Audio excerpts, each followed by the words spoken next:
allons commencer la conférence de presse du film Faute d'amour, Loveless, Nie Любовь. Alors j'imagine que vous avez déjà beaucoup de questions. Je vais commencer par la première avant de vous passer la parole. Andrei, après Léviathan, d'où vous est venue cette idée de ce scénario? Est-ce que c'est une de vos idées? Est-ce que c'est une idée de votre co-scénariste, Monsieur Oleg Negin? Je crois que vous aviez aussi d'autres idées de scénario. Pourquoi celle-ci? Вопрос о том, почему мы выбрали именно эту идею, лучше задать Александру Роднянскому, потому что это было его решение взяться за историю «Нелюбовь». Более того, я очень признателен продюсеру за то, что, я так думаю, даже впервые с нами это случилось, был написан Олегом Негиным трехстраничный текст тритмента, и на основании этих 3 страниц продюсер Александр Роднянский запустил проект, то есть запустил уже его в производство. И сценарий писался уже в процессе наших поисков натуры и работы над визуальным решением, и, в общем, ну, как водится, над фильмом. Pour ce film, le choix, il faudrait plutôt dire qu'il revient au producteur Alexandre Radnyansky, parce que nous avions plusieurs idées, Oleg Negin et moi, mais nous lui avons proposé 3 pages de synopsis écrites par Oleg Negin, et il a dit qu'il était prêt à lancer le travail sur ce film. Donc c'est surtout à lui qu'il faut rendre grâce pour ce projet. Как водится, у нас с Олегом Негиным мы однажды ночью сидели у него дома и искали, что же мы будем делать дальше. И я уже говорил о том, что у нас несколько сценариев с Олегом, и они лежат пока на столе, ждут своего часа. Вот. И вот с таким волнением Олег мне рассказал эту историю в самых общих чертах. Я сказал ему: Олег, мне кажется, что это будет большое кино, давай его делать. Пиши синопсис или там тритмент, я передам его Роднянскому, и я думаю, что мы запустимся с ним. Ну, собственно, дальше я уже рассказал прежде. Et donc l'origine de ce film, nous étions tous les deux, Oleg Negin et moi, chez lui, et nous nous demandions bien quel film nous allions commencer après le précédent que nous avions fait, Léviathan. Et nous avions déjà plusieurs scénarios écrits qui attendaient d'être tournés. Et puis Oleg m'a raconté cette histoire dont il avait entendu parler, de cette disparition d'enfants dont les parents se séparaient, et qu'il avait été très très ému par cela, bouleversé.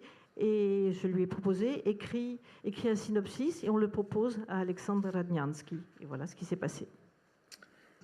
Merci beaucoup. Alors une première question, s'il vous plaît. Andrew McCarthy from the German Press Agency, DPA.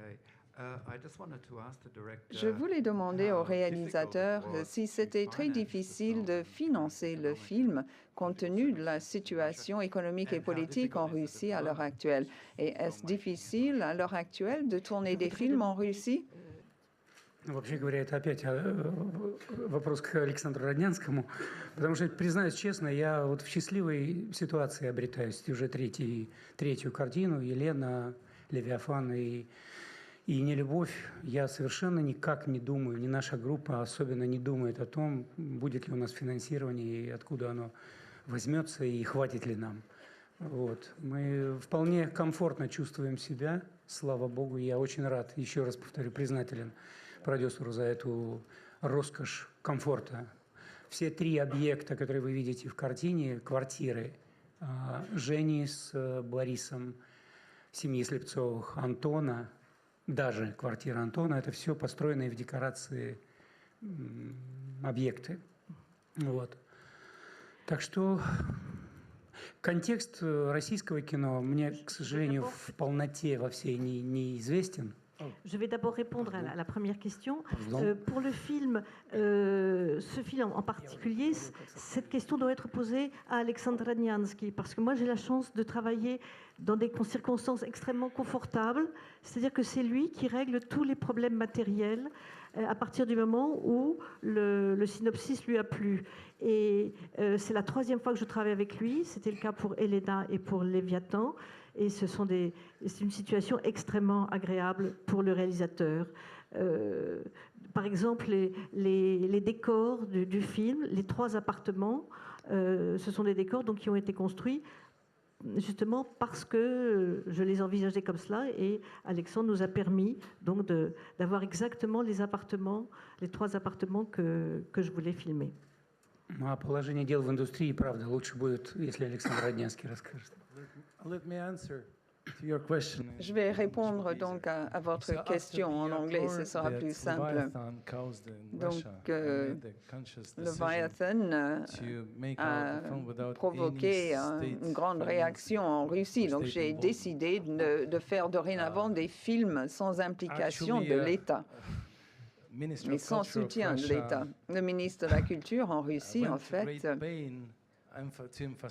a tout fait pour souligner le fait qu'il n'avait pas du tout aimé Leviathan. Il voulait justement éviter toute répétition de ce genre d'erreur. C'est comme ça qu'il voyait les choses. Et donc je me suis dit, bon, on ne va pas les gêner, on ne va pas les mettre dans l'embarras. J'ai opté donc de faire le film tout seul. Nous avons travaillé avec Wafetissev, le producteur russe, et on a travaillé avec Wild Bunch et Why Not. Et ceci nous a permis justement de créer une bonne structure de coproduction européenne. Faute d'amour est une coproduction russe, française, allemande et belge.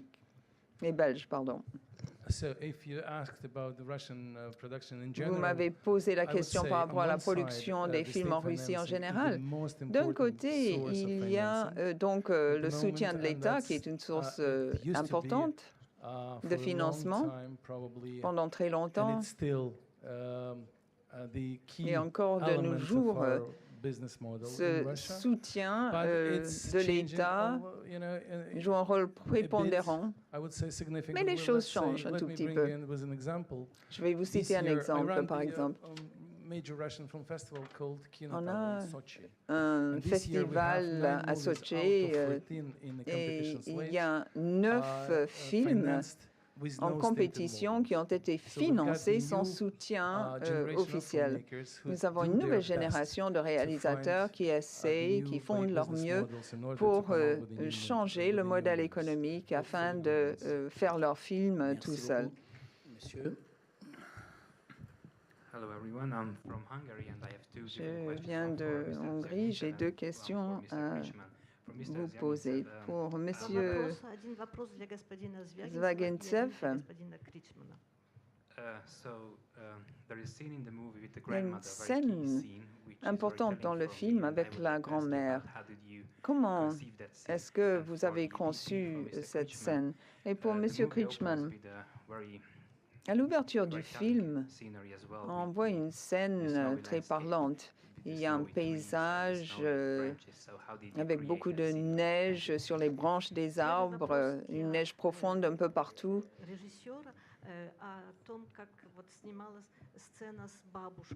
Вот как вы решили этот образ той бабушки? А второй вопрос для главного оператора относительно зимнего пейзажа. Я вдруг решил, знаете, пошутить, разрядить обстановку. Вы, наверное, смотрели фильм «Елена».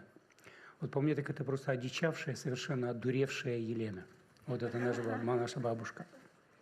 Я не знаю, что еще можно сказать об этой сцене, кроме того, что вы видите. Актриса, по-моему, просто блистательно с этим справилась. Мы, как это водится, снимали огромное количество дублей, и все... Я не помню, сколько дублей ее крупного плана, может быть, 18 или 20. Вот эта длинная 3-минутная сцена ее этой истерики, этого ее транса, такого мистического транса, она исполняла по полной выкладке все эти 18 дублей. И могучая актриса. Мне кажется, это мощная получилась сцена. Да.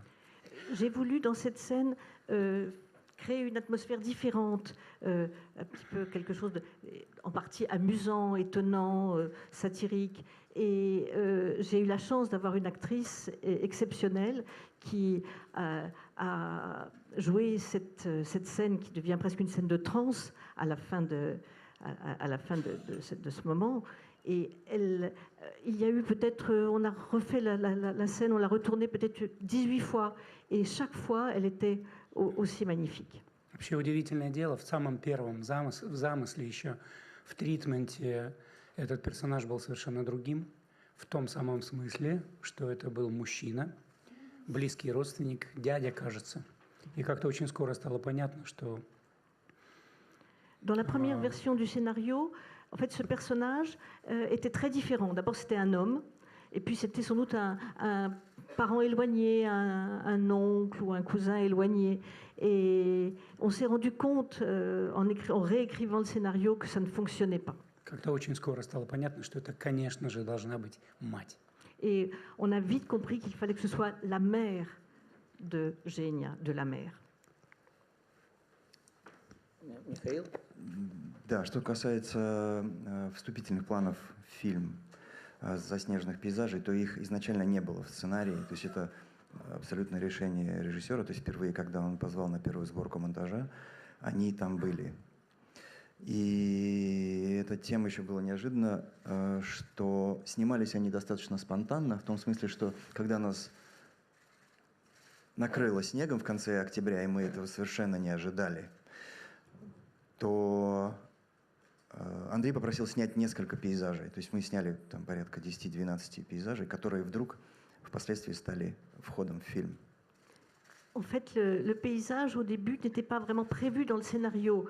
Simplement, André m'avait demandé de tourner, de filmer un certain nombre de paysages, une douzaine peut-être, donc ce paysage de la forêt au bord de la rivière. Et puis, il se trouve qu'au cours du tournage, vers la fin octobre, très tôt, la neige est tombée et le paysage est devenu totalement différent, magique. Et donc, on avait ces plans qui avaient été faits et André a choisi de les utiliser pour le début et la fin du film. Merci beaucoup. Une question, monsieur, s'il vous plaît. C'est Tarasov, Bureau 24/7 Ukraine. J'ai une question pour le réalisateur et le producteur. À nouveau, deux questions, une pour le réalisateur et une pour le... Vous avez fait un très beau film.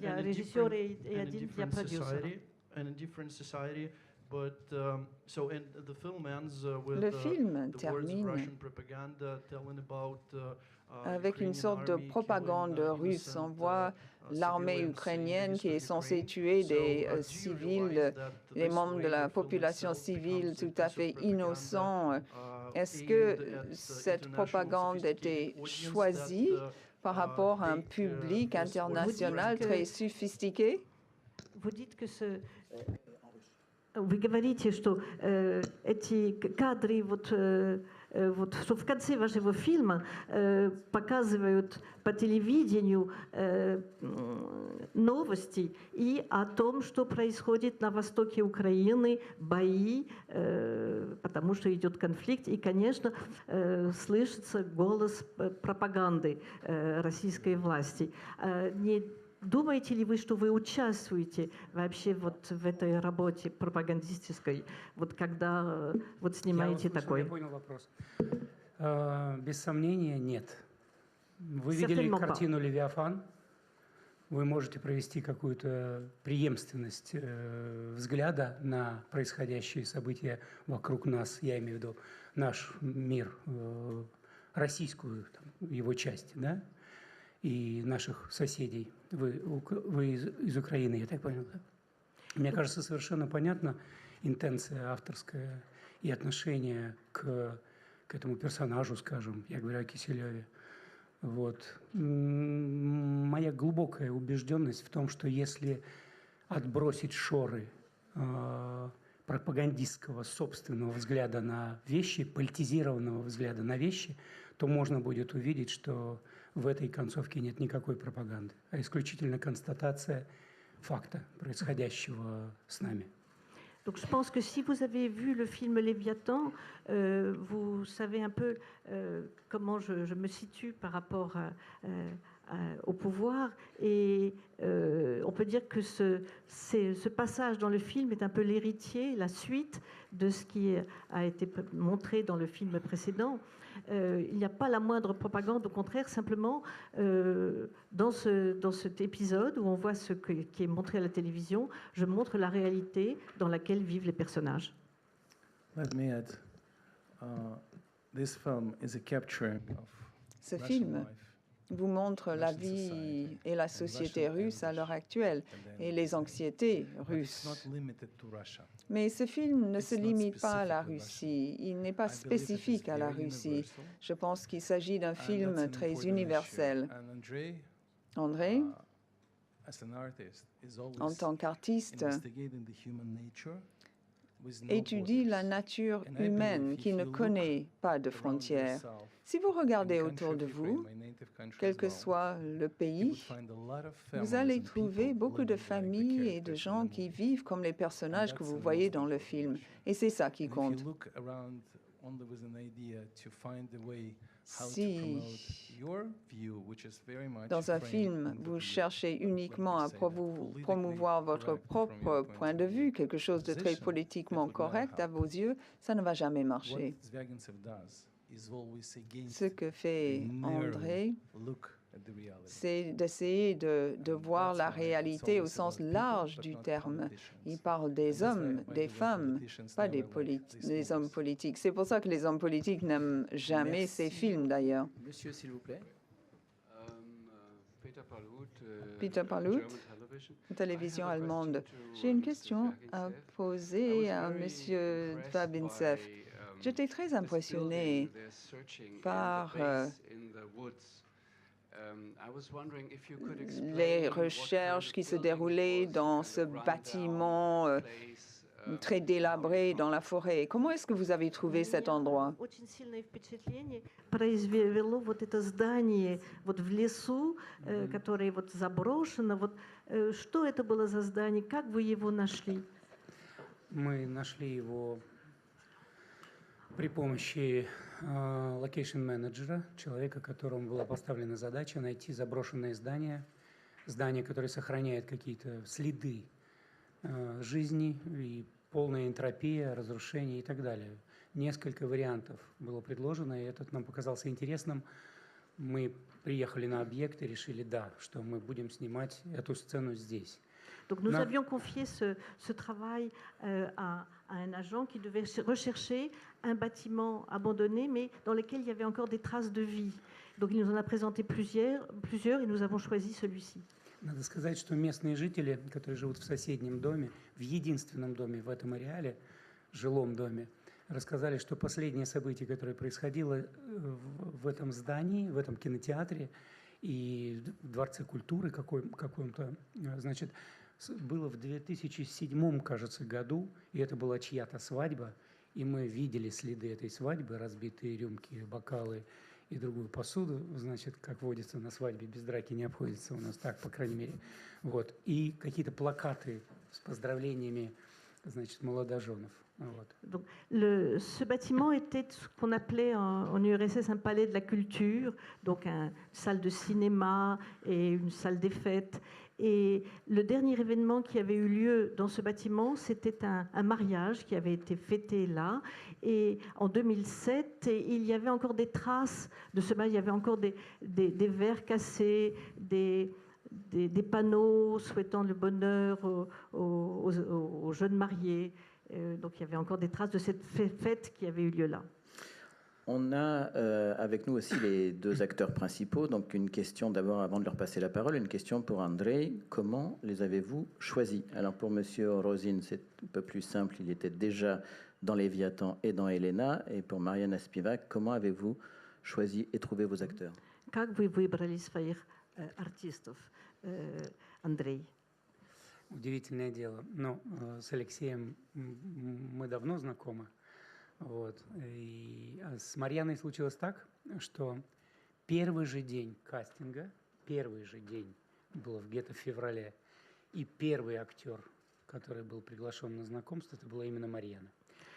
Donc pour le choix d'Alexei, c'était très simple parce que c'est le troisième film que je tourne avec lui, donc c'était presque une évidence. Pour Marianne, je ne la connaissais pas, mais lorsqu'on a lancé le casting, la première actrice qui est venue, même le premier acteur, le premier artiste qui est venu pour ce casting, c'était elle. А потом еще 4 месяца я их мучил, и Лешу, и Марьяну. Mais ensuite, ça a duré 4 mois avant que je ne prenne la décision finale. Il y a eu du travail, j'ai un petit peu tourmenté, torturé. Alors, une question d'abord pour Alexei. Est-ce que c'est différent de tourner avec Andrei Zvyagintsev? Vous tournez aussi dans des séries télé, vous tournez dans d'autres films. Est-ce que tourner avec Andrei, c'est vraiment différent?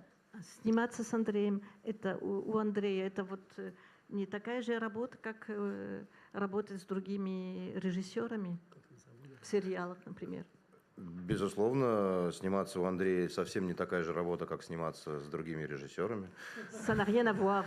Все режиссеры разные, но с Андреем, опять же, мне так повезло, что мы работаем уже не в первый раз вместе, и это особый какой-то стиль, способ, я не знаю, какое другое слово подобрать, кроме удобный по-актерски. Именно по-актерски, по-профессиональному очень удобно, комфортно с ним работать, потому что все задачи, которые он ставит, они как-то понятны, ясны, выполнимы.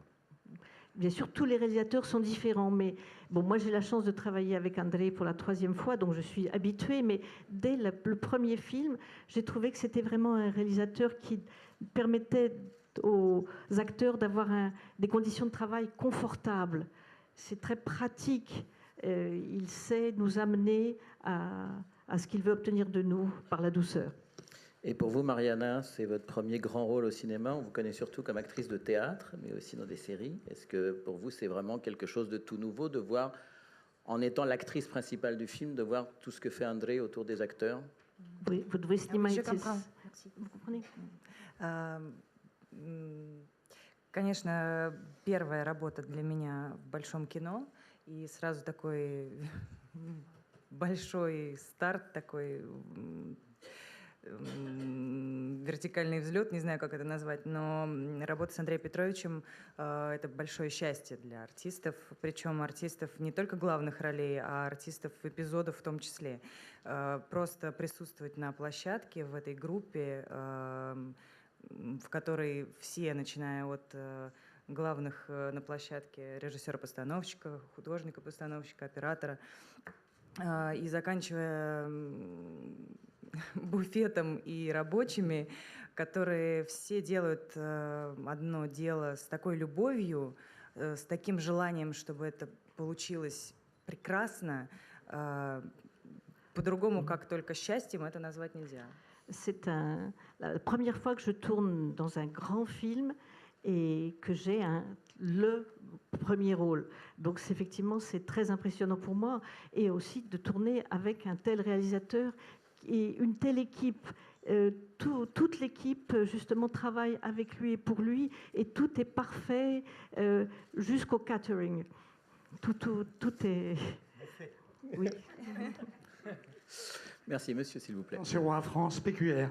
Dans ce monde très noir que vous nous présentez, sans amour, il y a un élément dans lequel il y a de l'humanité, de la solidarité. C'est cette association de bénévoles, de volontaires qui pallie un petit peu les carences de l'État, de la police, et qui recherche cet enfant. Est-ce que cette association existe? Et si c'est le cas, est-ce que vous y voyez une raison d'espérer? Et le fait qu'elle ne trouve rien, est-ce que vous voyez une raison de désespérer? В этом фильме единственное как-то светлое пятно – это ассоциация волонтеров, которые помогают разыскивать ребенка. Существуют ли такие организации действительно в России, и в них есть ли надежда на другое будущее для России?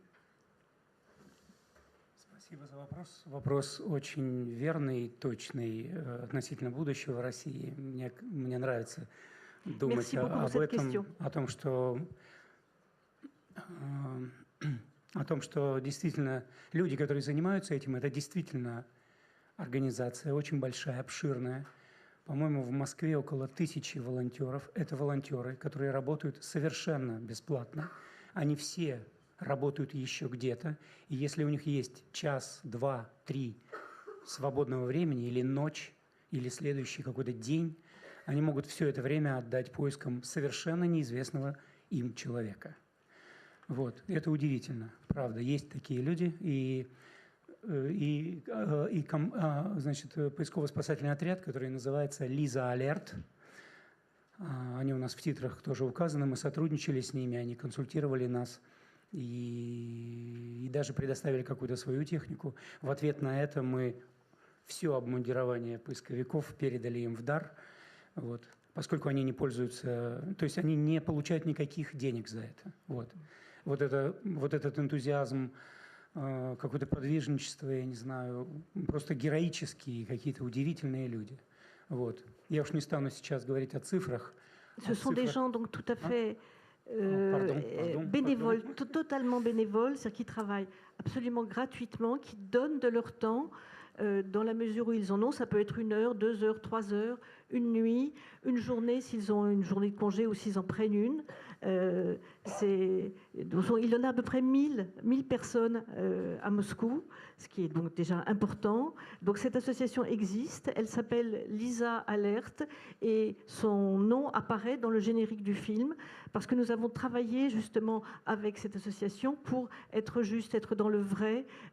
Effectivement, ils recherchent des enfants qui ont disparu, qu'ils ne connaissent absolument pas, mais ils mettent toute leur énergie, tout leur cœur à essayer de les retrouver. Et leur efficacité avec des moyens techniques que l'on voit dans le film.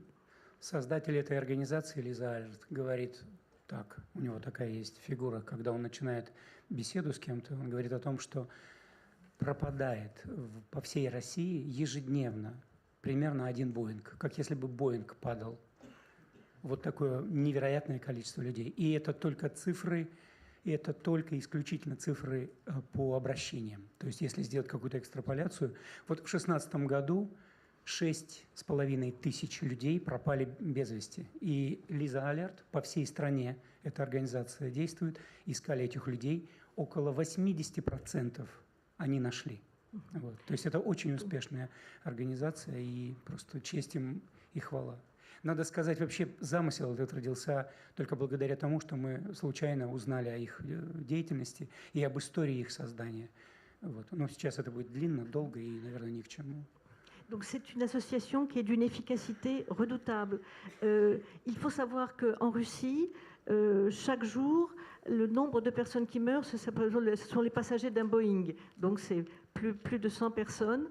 Il y a eu 6500 personnes qui ont disparu en Russie en 2016. Et cette association, Lisa Alert, fonctionne à travers tout le pays et a réussi à retrouver l'an dernier 80% des personnes disparues.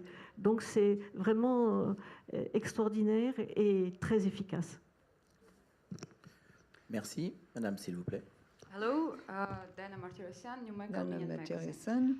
Хочется сказать отдельное спасибо оператору и спасибо композитору, да, которого тут нет сейчас в данный момент. У меня 2 вопроса. Один господину Звягинцеву и мадам Спивак. Вот мы переживаем человеческую трагедию, мы вот смотрим на драму, на вот это психологические тяжелые отношения.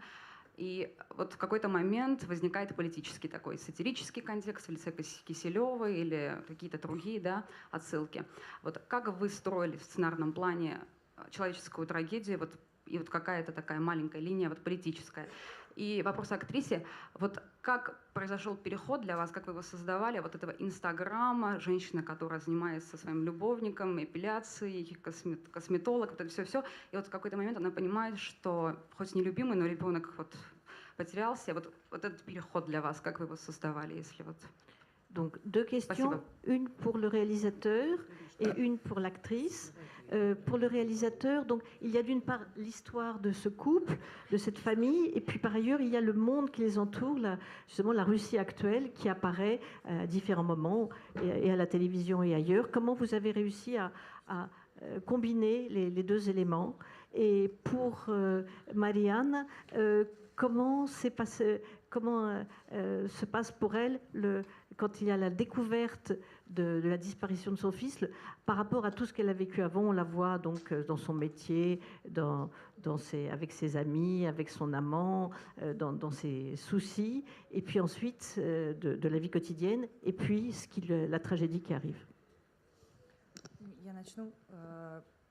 Мне кажется, неправильно как-то говорить о переходе из одного состояния в другое, потому что это просто жизнь человеческая. Когда у нас не происходит никаких острых событий в жизни, мы ведем привычную жизнь свою. Как только что-то происходит, естественно, мы бросаем все и начинаем заниматься бедой, проблемой или этим событием в нашем жизни. И трудно говорить, ребенок, любимый, нелюбимый, очень такие вопросы спорные. Человек может говорить что угодно. Это не значит, что он это на самом деле думает и ощущает. Это не значит, что если она говорит, что она его бросит, это не значит, что она это сделает. Это ее какое-то желание, это ее какое-то внутренняя борьба какая-то. Но мы не знаем, как бы было, если бы он не пропал. Мы не знаем, что там. Как бы отреагировали мы в другой ситуации. Je voudrais dire deux choses. La première, c'est que je ne pense pas qu'il y a eu un brutal passage d'un état à l'autre lorsqu'il y a cet événement qui apparaît. Simplement, l'événement est là et elle réagit comme d'autres personnages réagiraient sans doute. Et par ailleurs, on peut dire que dans la question, il y avait l'évocation que cet enfant n'est sans doute pas aimé. C'est difficile de dire si elle l'aime ou si elle ne l'aime pas. C'est plus complexe que cela. D'abord, pour la raison que lorsque quelqu'un dit quelque chose, ça ne veut pas dire qu'il le sent réellement, qu'il le ressent. C'est simplement des paroles dans la colère. Et je ne sais pas si on peut affirmer qu'elle n'aime pas son enfant. Les sentiments sont tellement complexes et tellement enfouis. Спасибо вам за эту интерпретацию, за этот взгляд, вообще говоря, на финальное появление, значит, сатирическое, как вы говорите, персонажа из телевизора, потому что мне это близко, ваша интерпретация. И спасибо опять-таки за этот тоже тонкий взгляд на события в фильме, поскольку подспудно где-то в тайне, что ли, внутри, в глубине этой вещи есть эта связь непременно. Вот эта связь должна была проявиться, и я рад, что она вот как-то вот так вами озвучена. Поскольку, да, утрата, та колоссальная, жуткая, страшная утрата, потеря, катастрофа в жизни – это история, которая никогда уже не сделает их прежними, да, экстраполируется, что ли, переплавляется в историческом контексте в те наши реалии, в которых мы сейчас обретаемся, в эту утрату добрых отношений с соседней страной и вот в эту нашу катастрофу, которая касается всех. Мне кажется, обе стороны от этого только страдают. Вот. Мне кажется, это важная связь. Это то, что мы пожинаем спустя 2-3 года от событий 11-12 года. Ровно то, с чего мы начинаем нашу картину и приходим к тому разбитому корыту 15 года, февраля, Дебальцева и так далее, и так далее. Вот. Это не политический контекст, это скорее какой-то метафизический, страшный наш удел, которому мы сейчас свидетелями все являемся и участниками. Вот. Je vous remercie beaucoup pour votre question, pour la finesse de votre point de vue. Moi aussi, comme vous, je pense que les images que l'on voit à la télévision, elles ont un rôle satirique. Et donc, je vous remercie de l'avoir dit. Et par ailleurs, je pense que cette combinaison que vous avez vue entre la vie de la Russie et la vie de cette famille, j'y suis aussi très, très sensible et j'ai essayé de le créer aussi. Je pense qu'il ne s'agit pas de montrer vraiment la politique, mais simplement c'est plus à un niveau métaphysique. Lorsque ces parents ont perdu leur enfant, donc ont perdu ce qui finalement était le plus important pour eux, et il y a par ailleurs la perte de relations naturelles et normales avec notre voisin le plus proche, l'Ukraine. Donc je pense que je suis très touchée que vous ayez relevé tout cela dans le film. Merci beaucoup. 2 dernières questions, monsieur, tout d'abord. Sputnik News Agency. First of all, I want to congratulate all of us. Félicitations à vous tous. Ce film est magnifique et choque en même temps. Vous avez parlé de parallèles. Il y a des parallèles conceptuels entre Helena, Leviathan et ce film. Est-ce que vous pensez qu'on peut parler d'une trilogie? Сняли прекрасный фильм, и я очень рад поздравить вас. Я бы хотела узнать, так как мы чувствуем какую-то параллель, вот какие-то близкие отношения между вот Левиафаном и тоже вот что-то вот общее с Вселенной, можно ли считать, что это 3-я часть трилогии? Oui, oui, monsieur.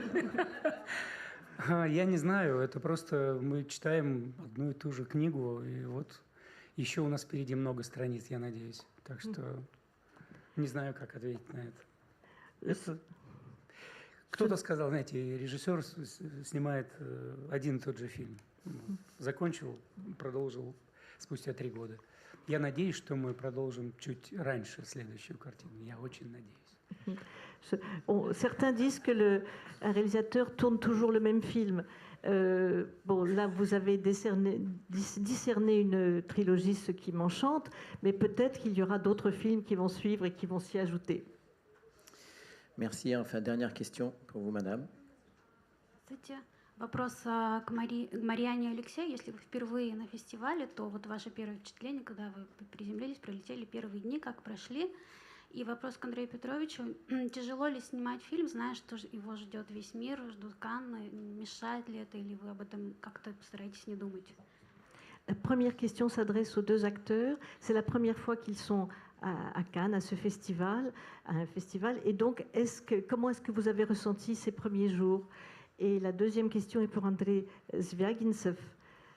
Le poids de Cannes. Ah oui, même chose, le fait que vous soyez à nouveau au Festival de Cannes, est-ce que quand vous avez tourné le film, vous avez pensé au fait qu'il serait peut-être sélectionné ensuite pour un festival et est-ce que ça a influencé votre travail sur ce film? Я коротко отвечу. Конечно, невозможно об этом не думать, но стараешься выбросить из головы этот пресс, который давит на плечи. Bien sûr, c'est impossible de ne pas penser au festival lorsqu'on tourne un film, quand on est déjà allé à Cannes. Mais j'essaie de me débarrasser de cette pensée qui pèse sur mes épaules et je veux vraiment être libre de tourner. Mariana, ваши первые дни? Да, первый раз на фестивале, первый раз на таком большом светском мероприятии. И очень волнительно все, очень интересно, красиво, здорово. И я не знаю, я пока только смотрю и вау! C'est la première fois pour moi. Je suis donc dans un festival de cinéma et dans un tel festival. Et bien sûr, je suis très émue, très angoissée, très enchantée, émerveillée. Алексей? У меня схожие с Марьяной, наверное, впечатления. Мы прилетели только вчера, я тоже действительно в первый раз на фестивале. И все красиво и поражает атмосфера вот этой, с одной стороны, абсолютно светской расслабленности. Все щеголяют друг перед другом нарядами, улыбками. И в то же время невероятной деловитости. Все такие деловитые, даже зеваки у отеля, они так сосредоточены, они кого-то ждут все время. В общем, это очень здорово, интересно. Ходим, пока наблюдаем. Одним словом, вау! Pour moi, c'est aussi la première expérience et nous sommes arrivés hier. Et je suis frappée à la fois par la combinaison de 2 éléments. D'une part, bon, le côté mondanité, élégance, raffinement, sourire. Et puis par ailleurs, le fait que tout le monde est très affairé, très efficace. Même on a l'impression que les badauds, dans le hall de l'hôtel, ils ont un regard comme s'ils étaient très, très occupés. Donc ça m'impressionne. Waouh! Merci beaucoup, Mariana, Alexandre, Mikhail, Andrei, Alexei. Спасибо вам большое, merci beaucoup et merci à Odile Melnik-Ardin pour la traduction. Merci.